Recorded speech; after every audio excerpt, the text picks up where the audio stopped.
Keyline Brax sitting down with Periphery. We got Jake and Mark. How you guys doing? Great. Good, man. Great to be here. So this is your first time at Rocklahoma, or? First time. Virgin voyage. Sweet, sweet. What are you guys thinking so far? Well, I haven't seen any of it, to be perfectly honest. You guys didn't get here yesterday, or No. early this Just morning? got here like a few hours ago. Oh, I've damn. just kind of been checking our gear. Lover missed out on Slayer.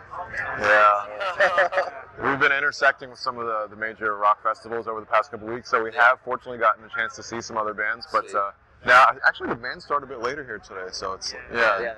I think that the first one's going at like 3. Right, which is typically it's way earlier for some of the other festivals that we've seen. So we'll get to watch a lot of bands tonight, though. Sweet, sweet. Yeah. What are some of the bands you're looking forward to seeing tonight after you guys finish your set? I want to see Anthrax because I always like seeing Anthrax. Hell yeah. Linkin Park always kills it. Yeah. How about you? I finally want to see Linkin Park. I've never seen Dude, them. they kill it. Yeah. And I've had the chance like the past 3 festivals. They're great. That's what I used to be a big fan of them when I was a kid. I don't dislike them now, but one thing I've always wanted to see is definitely the show. Sort of like Slipknot, but like It's a big enough show that you, even if you weren't a fan of music, Yeah. I'm sure you'd enjoy it. yeah. And they're consummate professionals too, man. They just look and sound perfect. They look and sound like the album, you know? Sweet, Yeah. sweet. So, for the dummies, man, tell us about your music. How many CDs you got out? Well, How many do we have? yeah, that's a good question, because if we're counting EPs, then it's going to start to get a little confusing. Right. Okay, we'll go with full length. 4 full lengths, right? Yeah. 4 officially. Periphery, self-titled, Periphery 2, and then there's Periphery Alpha, and Periphery Juggernaut Alpha, and Juggernaut Omega. Yeah. Yeah. Yep. So, and then there's EPs sprinkled in between those albums, so there's a lot of music out there. Yeah. I know one of my favorite songs is actually not even one of your guys, but it's Michael Jackson's cover that you guys did, dude. Oh, jeez. Awesome. That was 7 years ago or something? 7-year-old? 2009. Wow.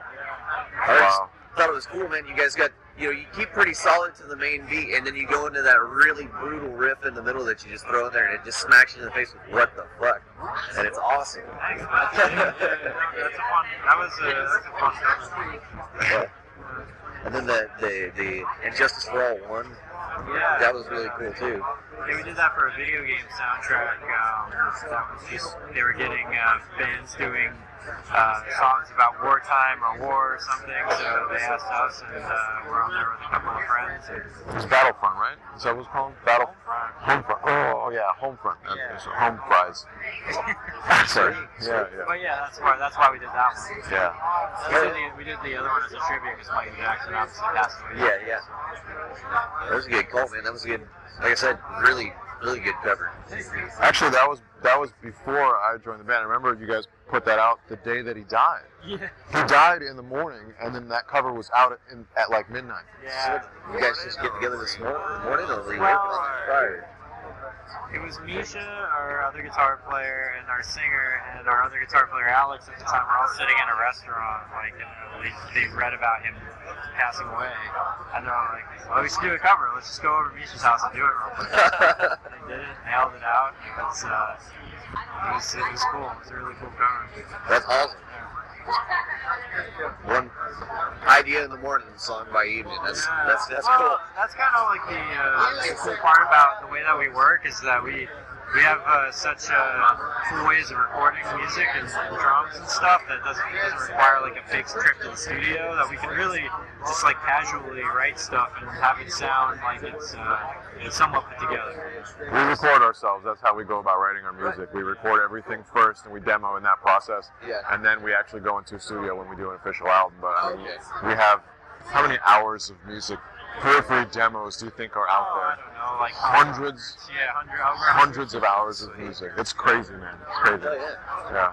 So, I think, again, one of the things that attracted me most to you guys as a listener was you've got these brutal-ass gent-style songs that fucking heavy, gnarly vocals, and then at the same time, just beautiful, high-pitched, sweet tones vocally as well. Like, how do you do that?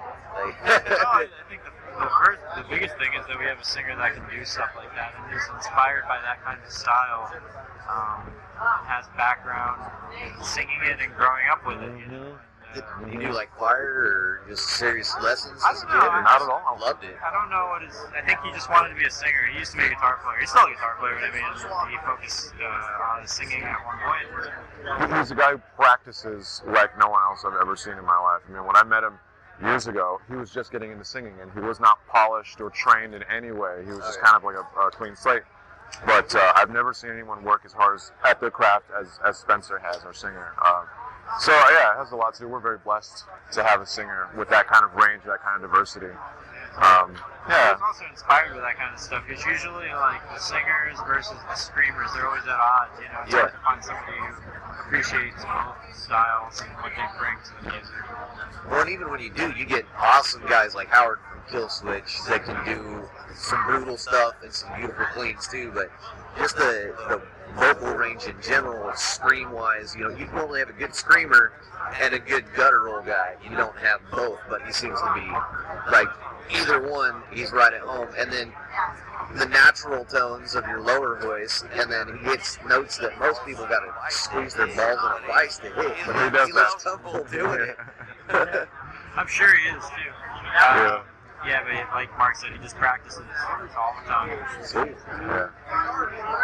So, I think I was listening to an interview a while back with you guys, or it might have been just one member.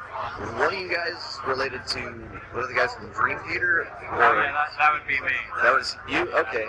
So what's that like, sort of? I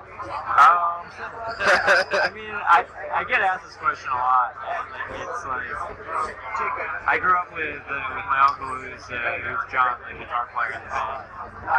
You know, I've known him ever since I was a little kid, so like to me, you know, I knew him as like an uncle before this like guy who's like this rock star and has a really prolific guitar career and everything, you know, so like, before, you know, as I was growing up, it was just normal, and then as I realized, I'm like, wow, you know, people respect this guy, and you know, he's really good at what he does, and so it just kind of made me, you know, it's one of the reasons why I do what I do, is because he showed me that it was like a viable career. Yeah. So, you know, there's that takeaway from it, and other things. So is that like one of the most annoying questions you get asked on a regular basis? No, Or? it's just a very, like, I think people, like, want to know, you know, Yeah. like, they get asked that question a lot.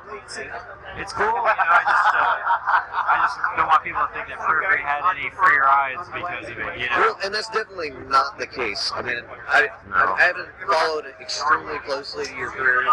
I mean, if you guys start playing in the stereo, I can generally pick it out. But, I mean, from what I've seen, you guys have busted your ass, and you've done a great job getting to where you're at today. And, yeah, personally, I don't see anywhere where you got free rides, so definitely not mistaken I that. didn't think you were implying that. I'm just saying that's what people tend to think, and I don't blame them. I mean, like, you always wonder, you know, because that's kind of what the industry is. It's a lot of favors and Right. you know, scratching each other's backs and stuff. And there's nothing wrong with that. It's just the way it works. But something is like as simple as being related to someone. You know, if we were to ever get any semblance of a free ride because of something as simple as that, people would spot it a mile away. You know, you could smell that kind of bullshit from miles away. So, yeah, never have. But yeah. So, anything you guys currently working on? Any new albums, or you got one releasing soon or something? We're just kind of fooling around on the recording software and just kind of writing stuff. Like we wrote a few little ideas on this tour, and I think that's kind of how we're going to be writing for the next little while. I mean, we just released Juggernaut, so you know, we're going to tour on it for at least a year before we start focusing on what we're going to do next. But we're always recording. So.